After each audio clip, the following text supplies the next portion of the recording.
Hola de nuevo, vamos a seguir con otra ponencia muy interesante.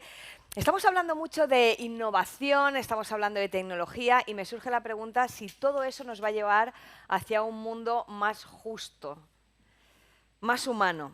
Esta duda que nos surge a todos, yo creo que nos va a ser muy inspirador la charla que vamos a tener a continuación. Voy a pedir que me acompañe para hablar del emprendimiento social para la inclusión a Visila Bococo, que es fundadora y CEO de BBS, en conversación después con Liz Fleming, Chief Ecosystem Officer de South Summit. Así que un fuerte aplauso para Visila, a quien tenemos aquí. Bienvenida.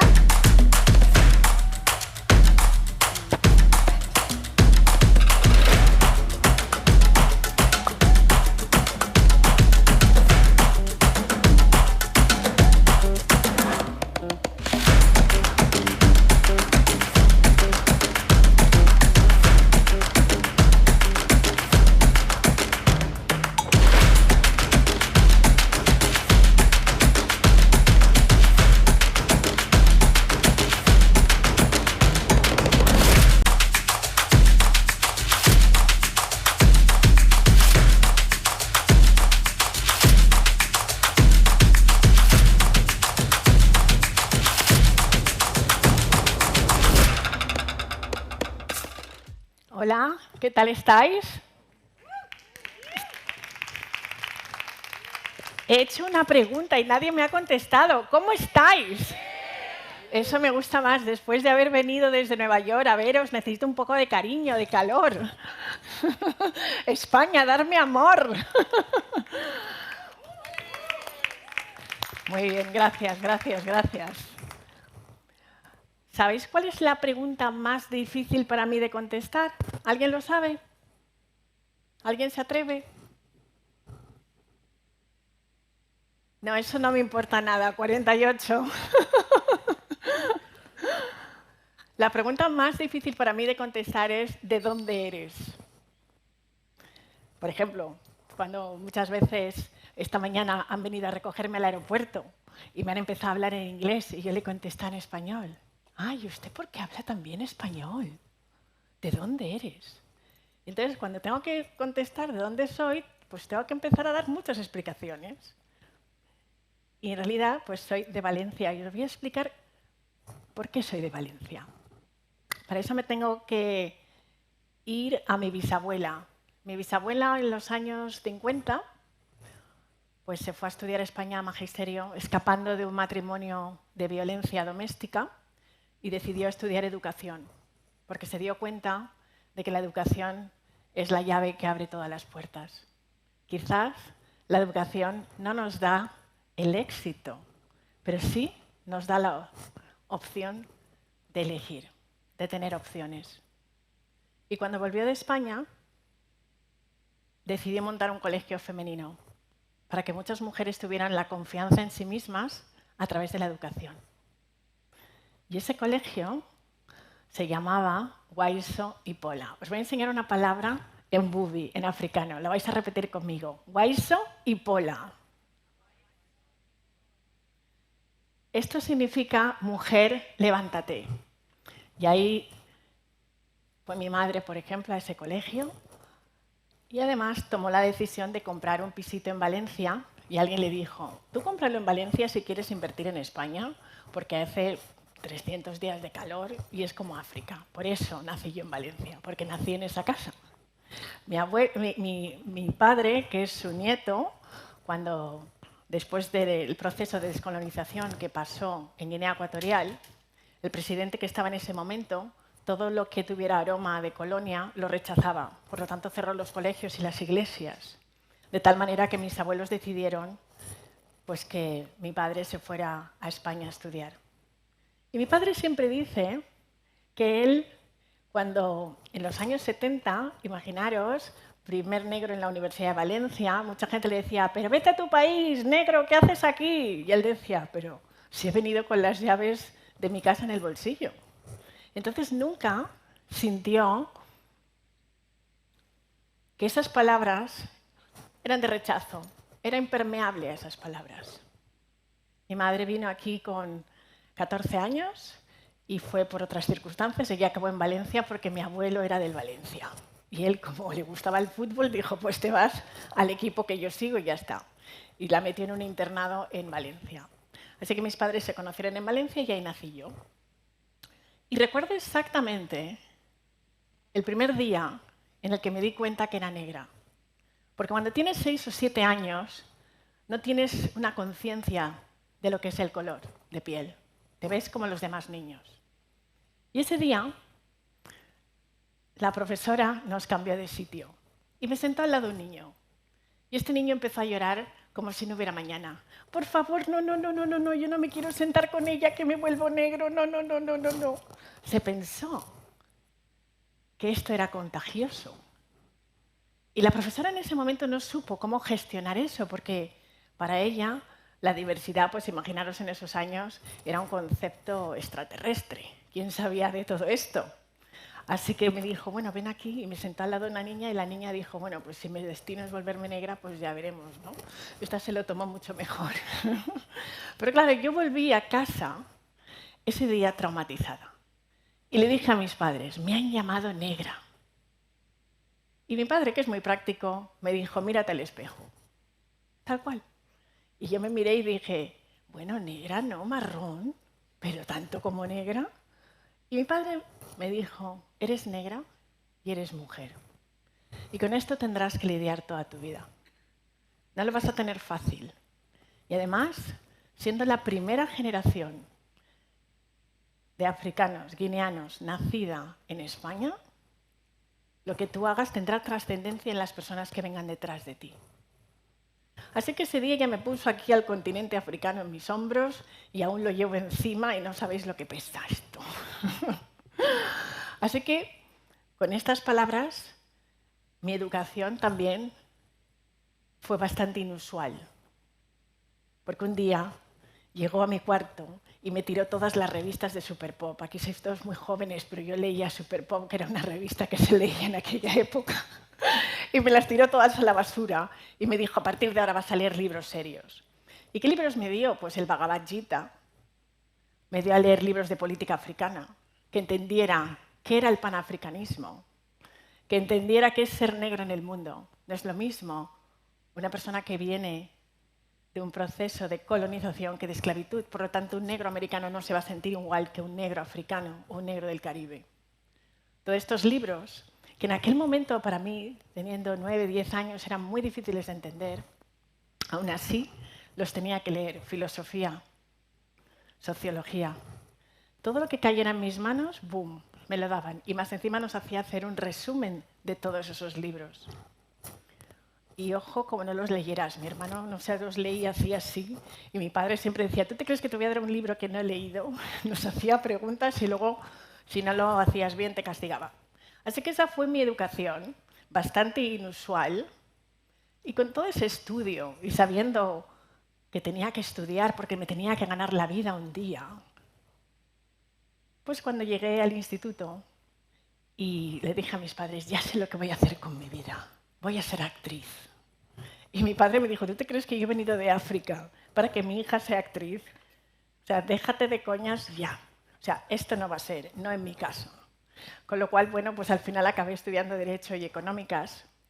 Y fue difícil porque muchas veces te queda ese vacío cuando acabas la carrera, acabas de estudiar y no sabes muy bien qué hacer con tu vida.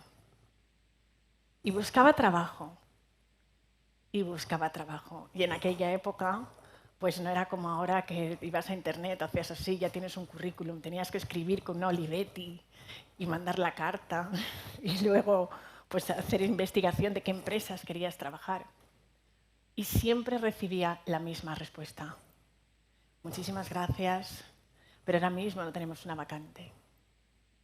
Siempre era un no. E incluso un día alguien me llamó y dije, anda, qué bien.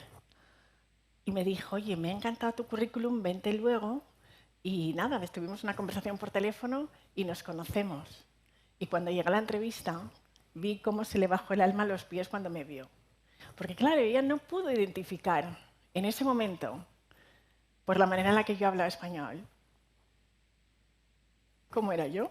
Así que vi sorpresa en su cara, me dio una excusa y nunca más volví a saber de ella. Por aquella época cayó un libro en mis manos y hubo un ejercicio que hice, no sé si os atrevéis a hacerlo conmigo. ¿Os atrevéis? ¿Sí? ¿Sí? ¿De verdad? Pero tenéis que confiar en mí. ¿Confiáis? ¿Sí? Pues vais a cerrar los ojos. Cerrar los ojos y respirar, que habéis tenido un día muy largo. Así que respirar. Y os voy a contar el ejercicio que ha sido el pasaporte a la vida de mis sueños.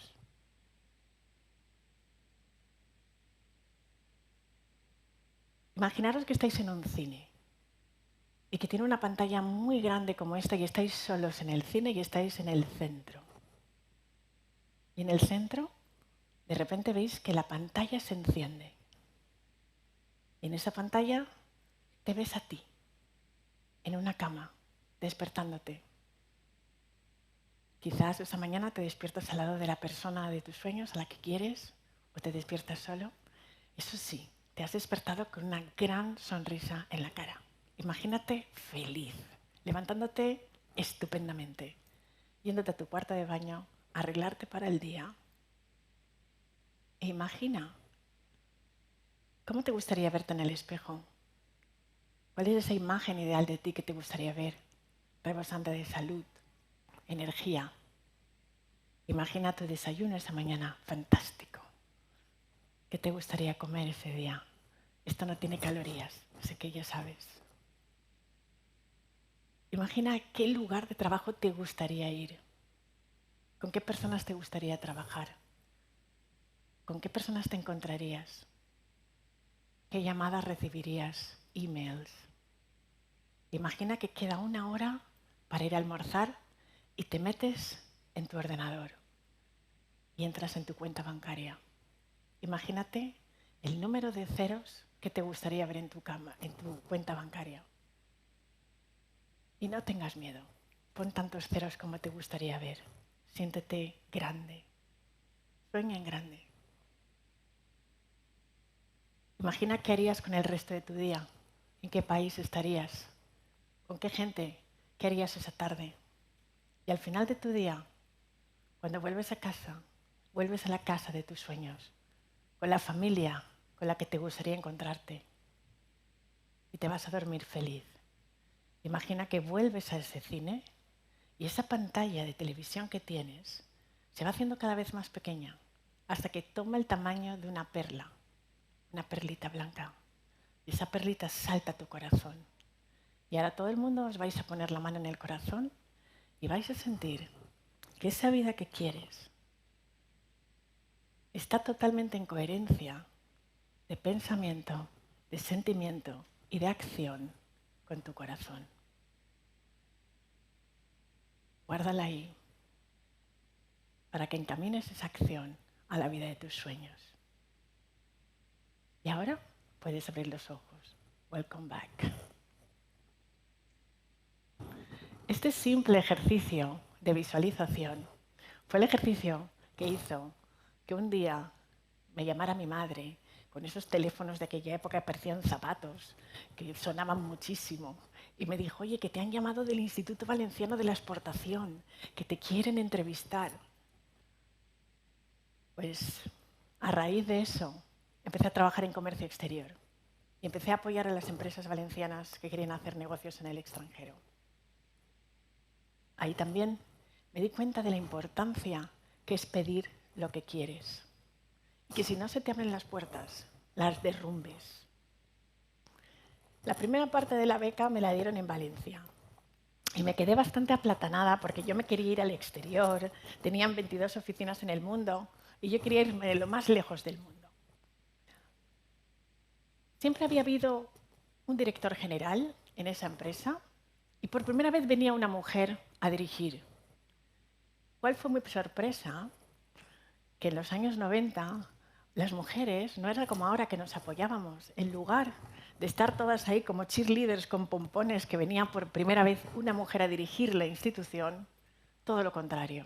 Y yo, que era becaria y los becarios pasamos por ahí, nos hemos oía cómo tenían este tipo de comentarios, a saber cómo está conseguido esto y tal. Y yo pensaba, ¿pero qué más da?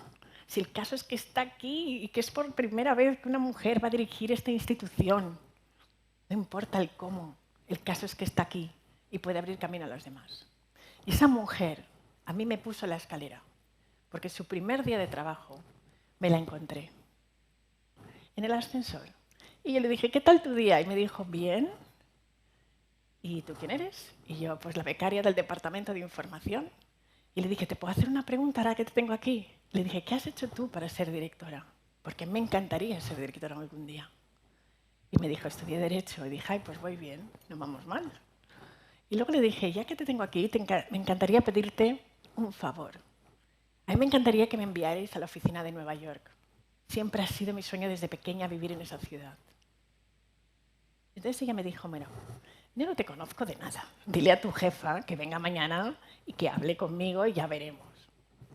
Pues esa conversación fue al final la que me llevó a Nueva York. Y ahí sigo, 22 años ha pasado de esto.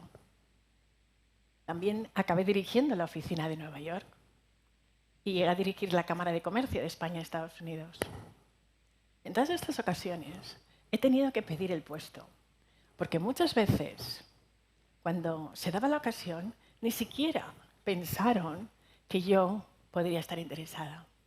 En el caso de la Cámara de Comercio, fue otra persona que me puso la escalera, otra mujer. Me enteré de que se volvía a España la directora de la Cámara y yo era amiga suya y le llamé y le dije, ay, a ver si comemos antes de que regreses a España. Y me dijo, oye, estoy pensando que tú me podrías sustituir. Y yo pensé, no, o sea, yo te veo cómo trabajas, y es imposible y además yo tengo 2 niños.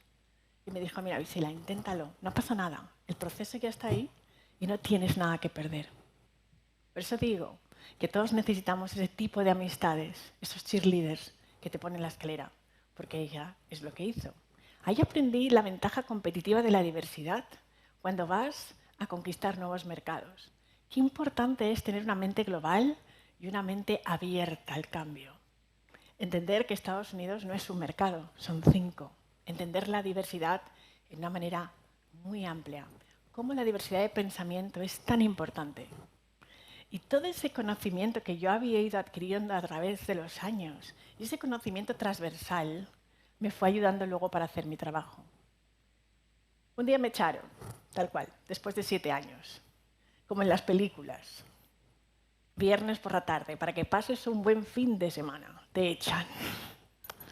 Así que nada, un 10 de febrero con una nieve en Nueva York, ahí con la cajita, con las fotos de mis hijos. Y entonces pensé, ¿y ahora qué hago con mi vida? Y llamé a mi madre y mi madre se puso a llorar como si no hubiera mañana. Y yo, mamá, te llaman para que me animes, no para que llores tú. Pero bueno, ya sabéis. Y entonces recuerdo irme a España porque necesitaba ese calor de familia. Porque cuando subes y bajas, que pasa en la vida, lo más importante es la gente que tienes a tu alrededor. La gente que te va a dar la mano. Por eso la familia y los amigos son tan importantes. Y aprendí el sentido de la humildad. Porque yo hice una reflexión y me di cuenta de que no me habían echado. Yo me había puesto en la puerta. Por muchas razones. Porque muchas veces el peor enemigo del éxito es la soberbia. Y siendo tan joven, siendo la única negra y directora de la Cámara, pues se me subió. Y yo estaba allí infladita como un pavo real y pensaba que era intocable. Y cuando cambiaban los diferentes estamentos de arriba, pues yo pensaba que podía seguir haciendo lo que quería y no. Así que eso me dio una idea y es, si quieres hacer lo que te da la gana, emprende. Si tienes ideas que quieres poner a tu disposición, emprende. Y eso hice. Y lo hice con mucho miedo, porque como hija de inmigrantes, el no tener un sueldo todos los meses y no tener un colchoncito de seguridad, para mí era muy difícil. Pero aún así, sabía que ese era el camino y que no tenía nada que perder y lo tenía que intentar. Así que decidí también, en ese camino, que quería hacer una empresa donde pudiéramos ayudar a las personas y que fuera un cóctel de lo que yo soy. Que tuviera África, que tuviera España y que tuviera Estados Unidos. Para mí eso era importante. Y que además estuviéramos en el negocio de hacer el bien. Mi primer cliente fue una empresa española que se llama Picolinos. Hicimos una colección Masái en Masai Mara. Y con esto pudimos dar empleo a 3.600 mujeres de Kenia y Tanzania. Y luego ese proyecto, mi trabajo era llevarlo a Estados Unidos para poder vender esa colección en Estados Unidos y hacer esas relaciones triangulares, donde la diversidad y la inclusión también tenía mucha parte, porque las mujeres masái que viven en una sociedad polígama no tenían acceso al dinero. Algunas de ellas jamás lo habían tocado con sus dedos. Y sin embargo, este proyecto cambió también la dinámica en cómo las familias se comportaban. Al principio, los hombres se quejaban. ¿Quiénes son estos? Venir aquí a empoderar a mujeres. ¿Esto qué es?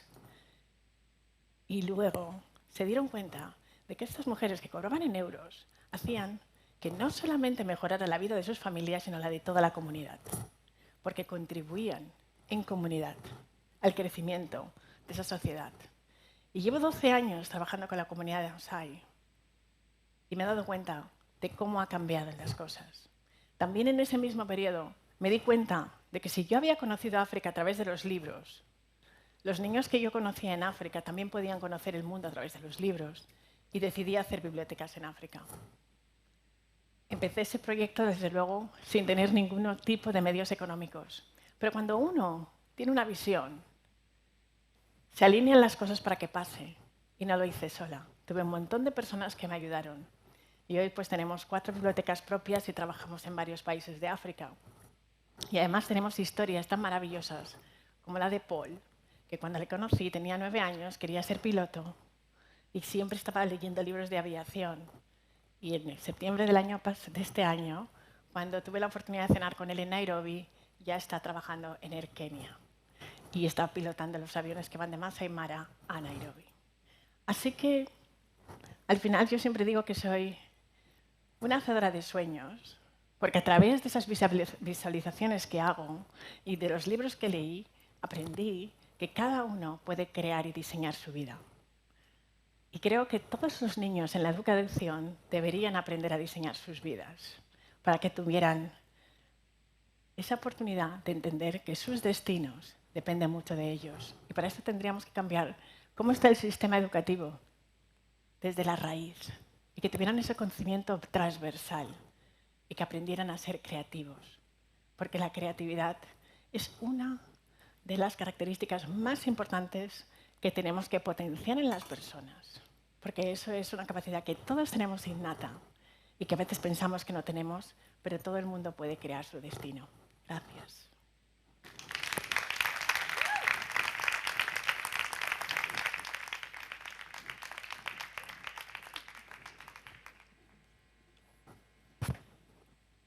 Yo entro, Clovena.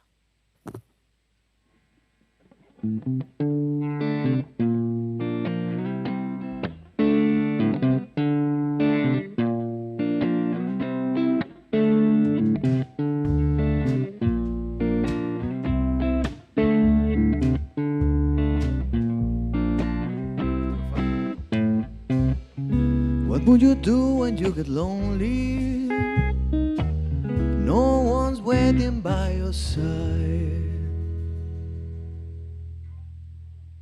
Gracias, Priscila. Bueno, sentamos. Nos vamos a poner comoditas. Vamos, sin palabras. No sé ni dónde empezar, pero me alucina tu historia y me parece... antes había mucho contenido esta mañana, muchos grandes referentes en sus sectores de emprendimiento, de educación, etc. Y salió varias veces la pregunta de ¿qué es el éxito? ¿No? ¿Cómo estamos midiendo el éxito? Y me pareces, viendo y escuchándote, un ejemplo espectacular del éxito redondo, holístico, personal, que tú lo has definido a tu manera y has ido por ello y lo has conseguido, ¿no? En todos los sentidos. Y me parece genial, me parece brutal, porque vengo del mundo de emprendimiento y siempre es cifras, crecimiento, financiación, no sé qué, no sé cuánto, pero es una definición del éxito muy, muy marcado en el mundo de negocios y en la sociedad en general, vamos a ser muy sinceros, y tú has cogido tu camino y es claramente tú has buscado cosas muy, muy definidas del éxito que son atípicas, pero evidentemente te está haciendo muy feliz y teniendo un impacto positivo en muchísima gente, básicamente por todo el mundo, y me parece ejemplar del éxito, ¿no? En cómo debería ser, ¿no? Entonces, me encanta esa valentía que tú has ido a definir otro tipo de éxito y has ido por ello, ¿no? Entonces, empezando un poco a final, me encantaría que me cuentes un poco más de este proyecto, the American Literacy Project, ¿no? Que es que, African Literacy Project. perdón, African Literacy Project y todo lo que has montado ahí. ¿Qué estáis haciendo? ¿Cómo lo has montado? ¿En qué estado es ahora? ¿Y qué es un poco el futuro de ese proyecto específicamente que estás muy metido ahora? Bueno, pues este proyecto empezó en el año 2009, que fue el primer año que yo fui en África en mi vida. Tenía 35 años. Y claro, yo era una africana descafeinada, ¿sabes? Lo conocía de los libros, pero nunca había estado en África, ¿no? Entonces, claro, llegué al aeropuerto de Accra y dije, anda, pero si todo el mundo es negro, porque nunca había estado en un país donde todo el mundo fuera como yo. Siempre había sido la única niña negra en los colegios, en las universidades, vivo en Nueva York, gente de todo tipo, es muy diverso, pero llegar a ese aeropuerto me chocó. Y mientras estábamos en el viaje, pues tuve la oportunidad de conocer a muchos niños y me di cuenta pues, que estos niños eran como yo y que la única diferencia que había entre ellos y yo era la educación que habían tenido. Pero bueno, antes de llegar ahí me pasó una cosa muy mística, porque en realidad conocí al chief de Cocofú, que sería como un rey de un poblado, por una casualidad. Y este rey, pues lo conocimos y me dijo, tú vas a ser la reina del desarrollo de Cocofú. Y yo y reina simplemente. Entonces dije, sí, sí, sí, yo me vi ya con la corona y todo ahí. Y entonces, después de que él me dijo, oye, te voy a regalar un trozo de tierra para que siempre que quieras puedas venir aquí, le dije, ya, pero ¿qué puedo hacer por ti? Y me dijo, eso te corresponde a ti, decirme, o sea, ¿cómo quieres contribuir? Y entonces le dije, pues no tengo ni idea. Y me dijo, en 3 días te vendrá la idea. Y efectivamente fue como, no fue ningún sueño ni nada así, pero de repente dije, anda, pero sí conocía a los Ashantis y todas las diferentes tribus y sabía todo el tema de Ghana y cómo había sido el tráfico de esclavos y había estado en todos esos lugares, pero ya había estado con mi mente, había viajado antes a través de los libros con la mente, con lo cual ahora lo estaba viviendo. Y pensé, pues también habrá muchos niños que puedan viajar al mundo con su mente y hacer cosas que nunca han hecho con su mente también. Y ahí vino la idea de las bibliotecas, se lo planteé y me dijo, ¿ves? Te lo dije.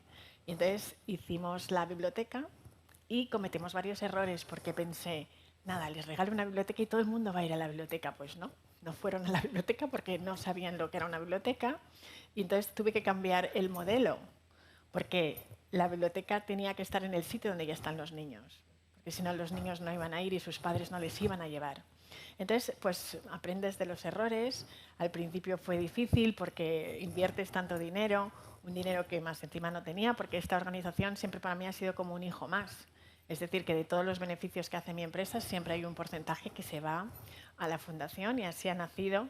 Y no teníamos ningún interés en que fuera nada más. Es decir, éramos un grupo de gente y amigos que hacíamos esto hasta que empezó a coger forma porque pues hicimos una en Zimbabue y los niños de Zimbabue empezaron a hablar de las bibliotecas, entonces se hizo un poco más eco, ¿no?, de lo que estábamos haciendo. Tenemos 4, pero en muchos países no tenemos no sabemos muy bien, no tenemos el know-how como para cómo montar la biblioteca, entonces lo que hacemos es colaborar con los colegios.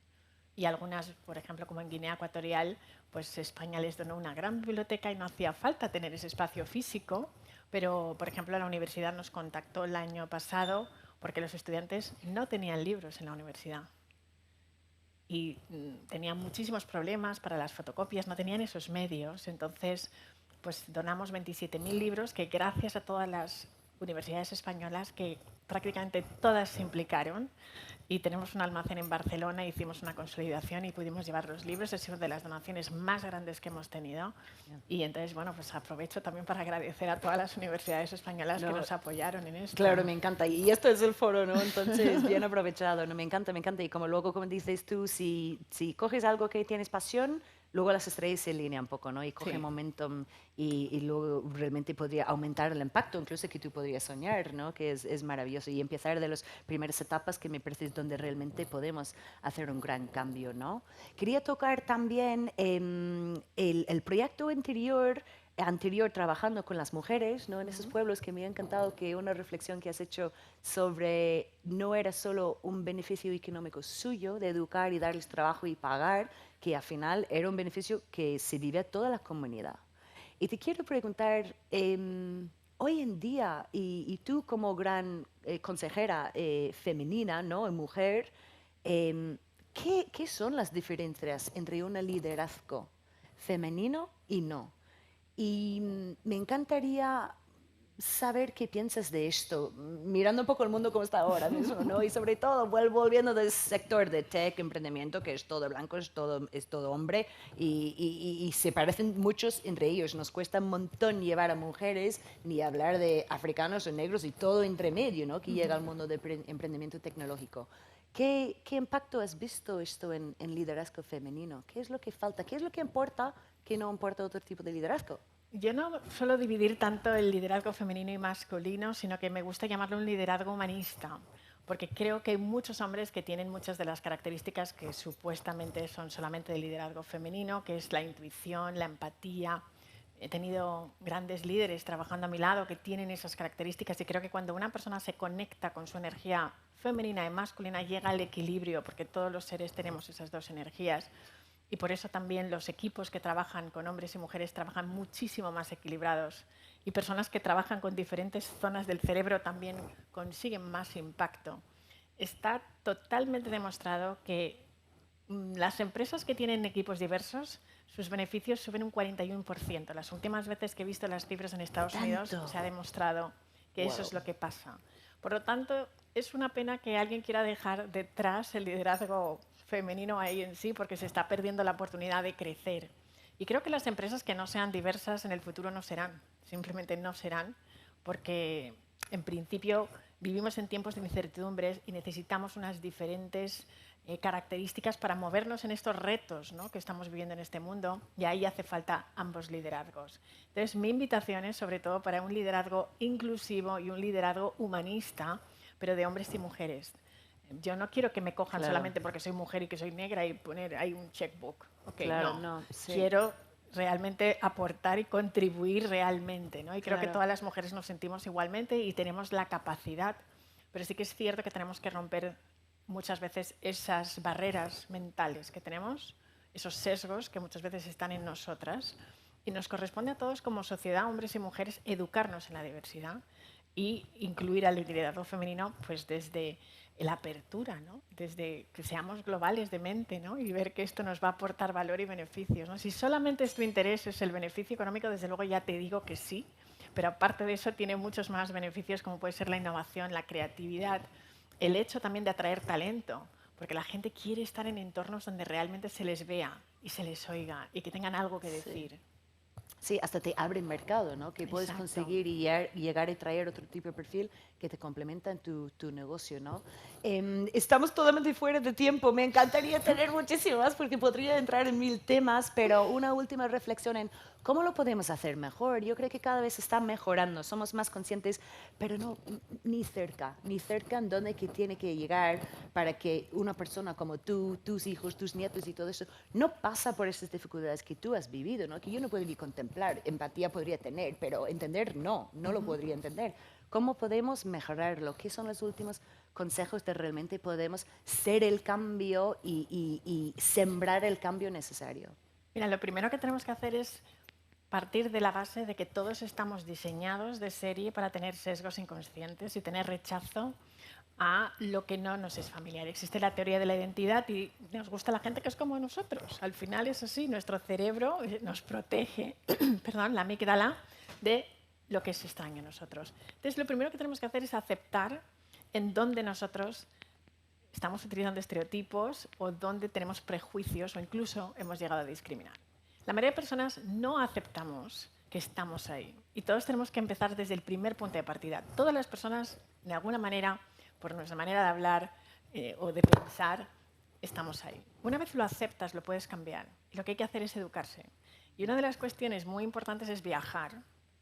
Es muy importante conocer personas de otros lugares y si realmente el cambio no nos gusta, pues empieza a hacer cosas pequeñitas para que el cambio sea la novedad, sea buena. Intenta leer también de otras culturas, viajar. documentarte. Nos hemos dado cuenta trabajando Educarnos, Exacto, naturalmente. con equipos. Por ejemplo, una empresa de Texas nos contrató para ver por qué se llevaban tan mal los trabajadores y también el talento local en África no subía en la empresa. Y entonces hicimos dinámicas donde la vulnerabilidad tenía mucho que ver, porque nos ponemos máscaras para estar en nuestros trabajos, ¿no? Como tú decías, vivimos en un mundo de números, esto, lo otro y tal, pero ¿y si nos abrimos? Hicimos muchas dinámicas donde muchos de estos directivos se sintieron muy vulnerables, el liderazgo de la empresa también. También cuando una empresa quiere invitar la diversidad, muchas veces dicen a los de recursos humanos, sí, tenemos un equipo de diversidad, hacer cursos de diversidad y el mismo liderazgo no está ahí. Entonces, en realidad, yo nunca voy a dar un workshop o nada si el liderazgo principal no está presente. Claro. Creo que esas son maneras de realmente... Desde arriba de desde todo arriba y del totalmente integrado a nivel estratégicamente. No puede ser un Exactamente. departamento ahí aparcado un poco. Basile, me encantaría profundizar más. Estamos totalmente fuera de tiempo. Muchísimas gracias por estar con nosotros y un big warm applause from Enlighted por Basile Rafón. Gracias. Gracias.